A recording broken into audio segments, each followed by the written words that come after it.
राम राम शेतकरी मित्रांनो, आज हा व्हिडिओ फक्त बघायचा म्हणून बघू नका, कारण मी इथे तुम्हाला शेतीतून लाखो रुपये कमवायचे एक असं गणित सांगणार आहे जो आजपर्यंत तुम्हाला कोणी सांगितलं नसेल। आपण पारंपरिक शेती करतो, एकाच रानात एकच पीक लावतो आणि शेवटी म्हणतो भाऊ खर्च तर निघाला पण हातात काहीच उरलं नाही।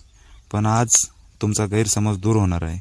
माझ्या समोर जो हा प्लॉट दिसतोय ना, यामध्ये एक आम्ही अशी करामत केली आहे जिथे एक पीक तुमच्या शेतीचा संपूर्ण खर्च शून्य करेल आणि दुसरं पीक म्हणजे तुमचा निव्वळ नफा राहील। हा जादूचा प्रयोग कोणता, व्हिडिओ शेवटपर्यंत बघा। सगळं गणित तुम्हाला सोप्या भाषेत समजून सांगतो।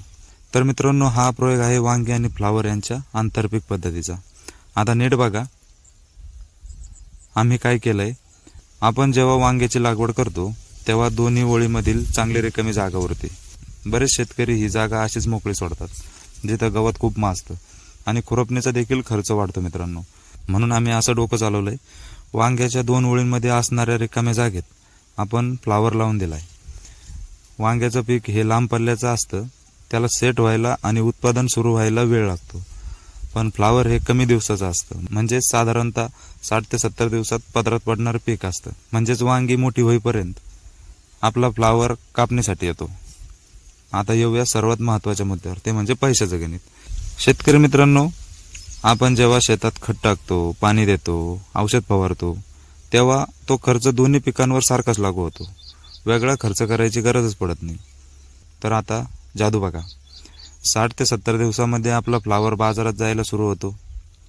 फ्लावर विकून जे पैसे हातात येतील त्या पैशातून तुम्ही वांग्याच्या रोपांचा खर्च, खतांचा खर्च, मशागतीचा खर्च, एक ना एक रुपया तुमचा वसूल होतो मित्रांनो।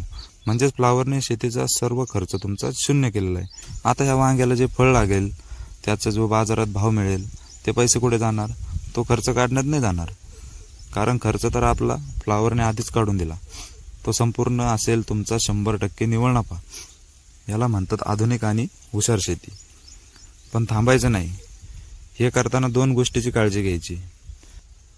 पहिली म्हणजे दोन्ही ओळींमधील योग्य अंतर ठेवा, जेणेकरून फ्लावर काढताना वांग्याच्या झाडाला धक्का लागणार नाही आणि सूर्यप्रकाश दोन्ही पिकांवर योग्य मिळेल। दुसरं म्हणजे खत व्यवस्थापन। फ्लावर हा लवकर वाढतो, त्यामुळे सुरुवातीच्या काळात पिकांना ताकद देणारी खते योग्य वेळेत देणं गरजेचं असतं। जर तुम्ही अशा प्रकारे नियोजन केलं तर बाजारात मंदी असो किंवा तेजी असो, तुमच्या खिशात पैसा येणारच। तर शेतकरी मित्रांनो, कसा वाटला तुम्हाला आपला वांगा आणि फ्लावरचा हा यशस्वी प्रयोग, कमेंट करून नक्की सांगा। जर तुम्हालाही तुमच्या भागात अशी शेती करायची असेल आणि काही अडचण येत असेल तर मला खाली कमेंट करा, मी नक्की उत्तर देईल। आणि हो, व्हिडिओ आवडला असेल तर चॅनलला सबस्क्राईब करायला विसरू नका आणि आपल्या शेतकरी मित्रांना व्हॉट्सअप ग्रुपवर हा व्हिडिओ नक्की शेअर करा, जेणेकरून आपला प्रत्येक शेतकरी बांधव याचा फायदा घेईल। तर चला, पुन्हा भेटू अशाच दमदार आणि माहितीपूर्ण व्हिडिओमध्ये। तोपर्यंत जय जवान जय किसान।